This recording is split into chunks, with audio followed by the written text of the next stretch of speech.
సంవత్సరాల తరబడి ఎన్ని మందులు వాడినా మీ మోకాల నొప్పులు తగ్గట్లేదా? ప్రాణ పెయిన్ క్లినిక్ లో అత్యాధునిక చికిత్స. Welcome to Suman TV. నేను మీ సుమన్ టీవీ నాగ్.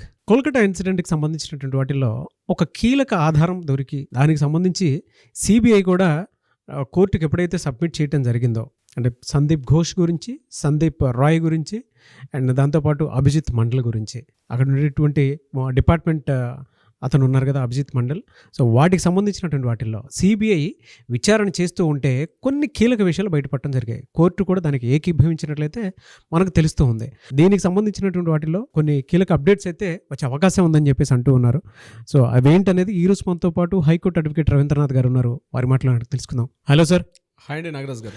సార్, చాలామందికి హోప్ క్రియేట్ చేసేటువంటి న్యూస్ ఏదైనా ఉంది అని అంటే ఇప్పుడు మీరు రివీల్ చేయబోయేటువంటి న్యూసే చాలామందికి, అంటే దీంట్లో సరికొత్త న్యాయం జరిగే అవకాశం ఉంటుంది అని చెప్పడంలో ఏమాత్రం సందేహం లేదని చెప్పేసి చెప్పొచ్చు. ఇప్పుడున్నటువంటి అప్డేట్స్ ప్రకారం కనుక మనం చూస్తే అండి, సిబిఐ ఇచ్చినటువంటి కీలక విషయాలు ఏంటి, ఇప్పటి వరకు ఉన్నటువంటి అప్డేట్స్ ఏంటి సార్ దీని మీద?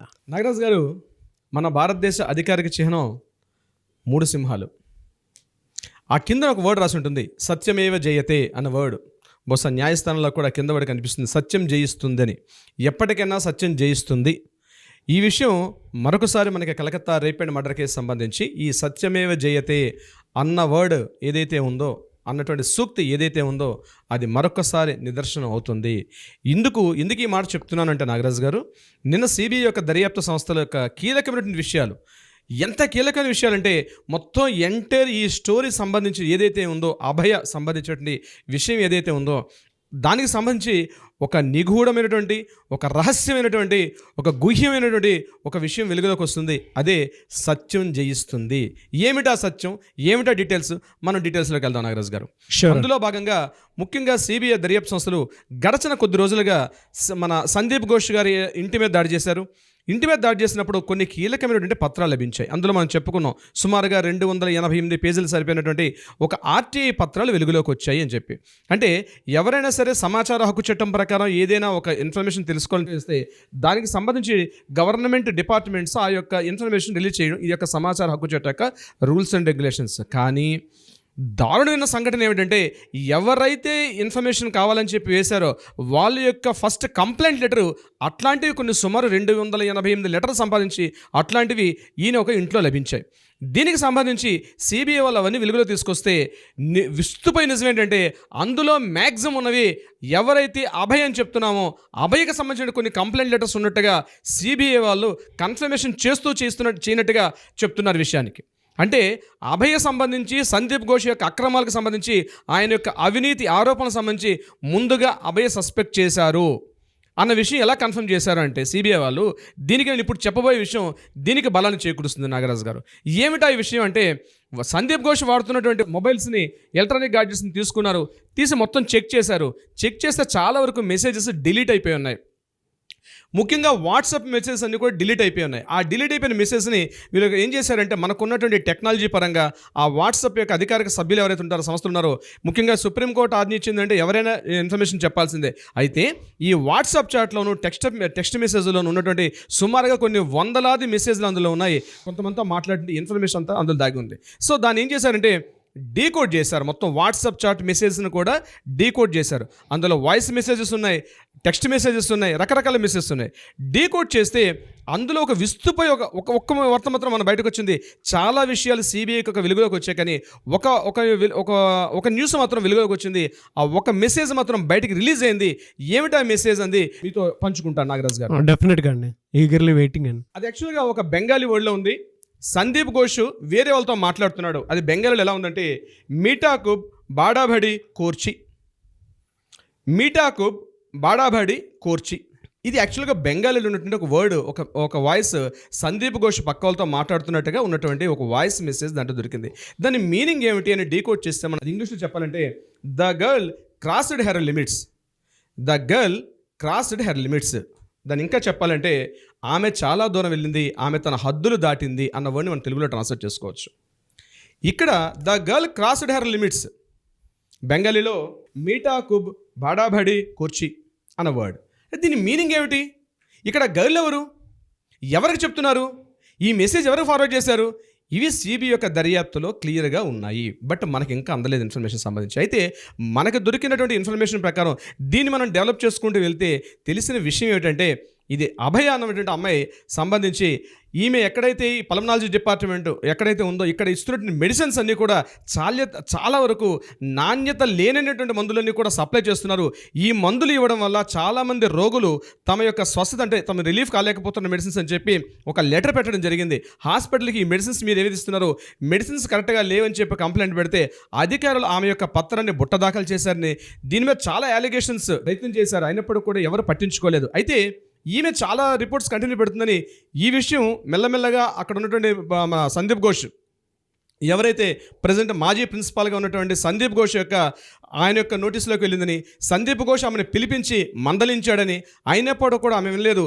నేను ఈ విషయాన్ని నేను స్వాస్థ్య భవన్ ఆఫీసర్స్ కూడా ఇన్ఫార్మ్ చేస్తానని చెప్పి ఆమె ఒక గట్టిగా పట్టుబట్టి ముందుగా మారింది. అయితే దీనికి సంబంధించి సందీప్ ఘోష్ ఇమీడియట్గా నువ్వు ఆల్రెడీ ఫస్ట్ ఇయర్ కంప్లీట్ అయింది కానీ ఈ ఫస్ట్ ఇయర్ సంబంధించిన మార్క్స్ మెమోస్ మా చేతిలో ఉన్నాయి, బీ కేర్ఫుల్ అని ఒక వార్న్ చేశారని చెప్పి, అయినప్పుడు కూడా ఆమె తన యొక్క విషయాన్ని పక్కకు పెట్టకుండా నేను ఏమైనా చూసుకుంటాను కానీ మీరు చేస్తున్న ఈ అక్రమాలకు మాత్రం నేను ఎదిరించి పోరాడుతాను అన్నటువంటి ఒక మాట చెప్తే సందీప్ ఘోష్ ఇమీడియట్గా 36 గంటల పాటు ఆమెకి ఏకధాటిగా కంటిన్యూ ఆమెకు డ్యూటీ అవర్స్ వేస్తూ వస్తున్నాడని, అయినప్పుడు కూడా ఆమె సహించింది.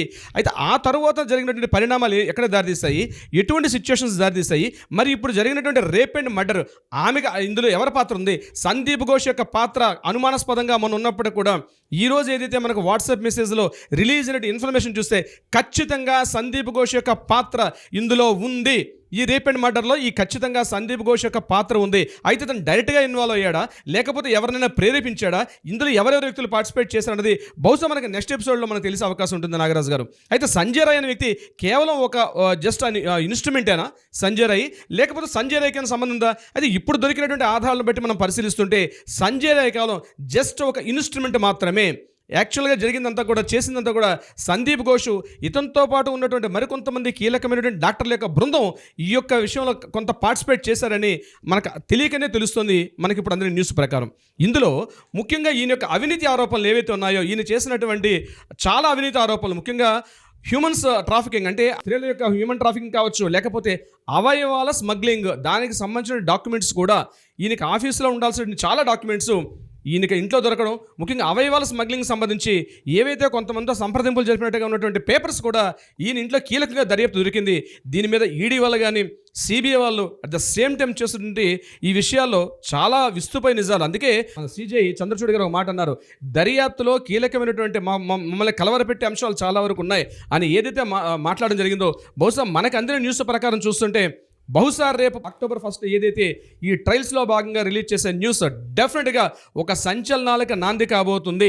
మరి ఆ రోజు రిలీజ్ చేస్తారా, సందీప్ ఘోష్ని పూర్తిగా నిందితుడిగా మాట్లాడతారా, ఇప్పటివరకు A1 A2గా ఉన్నటువంటి సందీప్ ఘోష్ చివరికి ఆయన ఏ రకంగా ట్రయల్స్ ఫేస్ చేస్తాడు, ఇతను సంబంధించి సిబిఐ ఇంకా ఎటువంటి విస్తుగొలిపి విషయాలు బయటపడుతుందని మనం వెయిట్ చేస్తే అర్థమవుతుంది నాగరాజు గారు. మీరు చెప్తుంటే నిజంగా సినిమాని తలపించినటువంటి అంటే అంతకు మించి రియాలిటీలో మన కంటి ముందు కనిపించడం అనేది చాలా బాధాకరం. మీరు అలా మాట్లాడుతుంటే నాకు ధ్రువ అని రామ్ చరణ్ గారిది ఒక సినిమా ఉంది, అందులో అరవింద్ స్వామి గారి క్యారెక్టర్ ఒకటి ఉంటుందన్నమాట. యాజ్ ఇట్ ఈజ్ అంటే ఇప్పుడు మీరు చెప్పిన క్వాలిటీస్ అన్నీ సందీప్ ఘోష్లో యాజ్ ఇట్ ఈజ్ కనిపిస్తాయి. అంటే ఆ విలన్ క్యారెక్టరిస్టిక్స్ అన్నీ కూడా లైక్ ఎంత పకడ్బందీగా ఒక మర్డర్ని చేసేటప్పుడు కానివ్వండి, లేదంటే సాక్ష్యాలను తారుమారు చేసే విధానంలో కానివ్వండి. అందుకే కోర్టు కూడా ఏకీభవించి సాక్ష్యాలను తారుమారు చేశారని చెప్పేసి అభిజిత్ మండల్ని 30th వరకు జ్యుడిషియల్ కస్టడీలోకి ఇచ్చారు. అయితే అంటే ఆ సినిమాలో విలన్ క్యారెక్టర్ ఏ విధంగా అయితే ఉంటుందో యాజ్ ఇట్ ఈజ్, బట్ దానికి మించే ఉందని చెప్పాలి. ఇది మీరు చెప్పినట్టుగా ఆలోచిస్తే నాగరాజ్ గారు, సందీప్ ఘోష్కి అభయకి మధ్య జరిగిన డిస్కషన్స్ అన్నీ మనకు వాట్సాప్లో వెలుగులోకి వస్తున్నాయి. అయితే సందీప్ ఘోష్ ఇన్ఫ్లుయెన్స్ చేసే వ్యక్తులు ఎవరైనా ఉన్నారా దీనికి సంబంధించి? డిఎన్ఏ వ్యక్తి ఎవరు మనం మాట్లాడుకుంటున్నాం, డిఎన్ఏ కీలకమైన వ్యక్తి. ఎందుకంటే ఒక పర్సన్, ఒక కాలేజీ ప్రిన్సిపాల్ ఒక వ్యవస్థను నడిపే అంత సిస్టమ్ని నియంత్రించగలిగే అంత వ్యవస్థ కలిగి ఉంటే డెఫినెట్గా ఉండే అవకాశం అయితే లేదు, డెఫినెట్గా ఉండదు. ఒక కాలేజీ ప్రిన్సిపాల్ అతను టెండర్స్ విషయంలో కానీ, at the same time certificates విషయంలో, స్టూడెంట్స్కి ఇచ్చే సర్టిఫికేట్స్ విషయంలో కూడా చాలా విషయాల్లో ఇతను ఎంత ఇన్ఫ్లుయెన్స్ చేస్తాడా, అంటే వ్యవస్థల్ని నియంత్రించగలిగిన శక్తి కలిగి ఉంటాడంటే డెఫినెట్గా ఉండే అవకాశం లేదు. డిఎన్ఏ వ్యక్తి ఇందులో కీలకంగా ఒక పాత్ర పోషించున్నారు.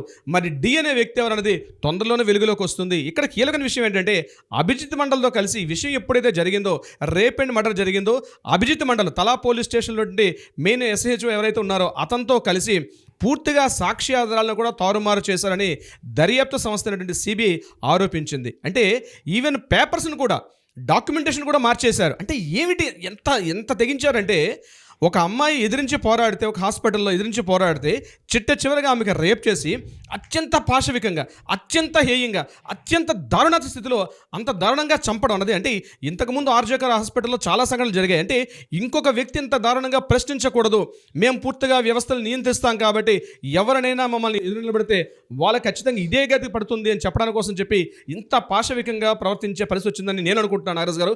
కానీ పాపం ఏదో ఒక రోజు పండుతుంది, ఏదో ఒక రోజు పాపం పండుతుంది. ఆ పండే పాపానికి నిదర్శనమే ఈరోజు మనకు కనిపించే సందీప్ ఘోష్ అనే వ్యక్తి. ఈరోజు సందీప్ ఘోష్ కీలకమైన వ్యక్తి ఖచ్చితంగా ఉన్నాడు. ఈరోజు ఇంకా స్పీడప్ చేసింది CBI యొక్క దర్యాప్తు సంస్థలు. మెల్లమెల్లగా కొత్త విషయాలు వెలుగులోకి వస్తున్నాయి, కొత్త విషయాలు. నిన్న మనం మాట్లాడుకున్నట్టుగా టవర్ బోల్ట్ విషయం కూడా మనం మాట్లాడాం. సెమినార్ హాల్లో ఏదైతే టవర్ బోల్ట్ ఊడిపోయి అక్కడ ఆ చెక్క ముక్క కూడా ఊడి పడిపోయి ఉన్నటువంటి ఆ సిచ్యువేషన్ కూడా CBI వాళ్ళు పరిశీలించారు. అంటే దీన్ని బట్టి అర్థమైంది ఏంటంటే ఇంకొక వ్యక్తి ఎవరో ఉన్నారు అక్కడ. అంటే ఎక్కడైతే రేప్ అండ్ మర్డర్ జరిగిందో ఈ విషయంలో సంజయ్ రాయ్ విషయంలో మాట్లాడలేదు. ఇక్కడ ఒకరు పార్టిసిపేట్ చేశారా, గ్యాంగ్ రేప్ జరిగిందనే విషయాన్ని పక్కన పెడితే ఈ విషయం జరుగుతున్న సందర్భంలో మాత్రం 2-3 వ్యక్తులు ప్రమేయం ఉండి ఉండొచ్చు అని ఏదైతే CBI సస్పెక్ట్ చేశారో పరిగెత్తిచ్చి చేసి ఉంటారండి. డెఫినెట్ గా జరిగి ఉండే అవకాశం ఉంటుంది. పరిగెత్తిచ్చి మరి ఆడపిల్లని చాలా దారుణంగా పరిగెత్తిచ్చి ఉంటారు లోపల సెమినార్ హాల్లో. మేబీ జరిగి ఉండొచ్చు. ఈరోజు సందీప్ ఘోష్ యొక్క అంటే మనకు వచ్చినట్టు ఆ ఇన్ఫర్మేషన్ చూస్తే మనం చదివేటప్పుడే నేను అనుకున్నాం కదండి, చదివేటప్పుడే ఎంత హీనియస్గా ఉంది ఏంటని చెప్పేసి అనుకున్నాము. అవునండి. అంటే ఇదేమైనా అండి, we want justice, we demand justice. Thank you so much Rabindranath garu. Thank you so much Nagaraj గారు.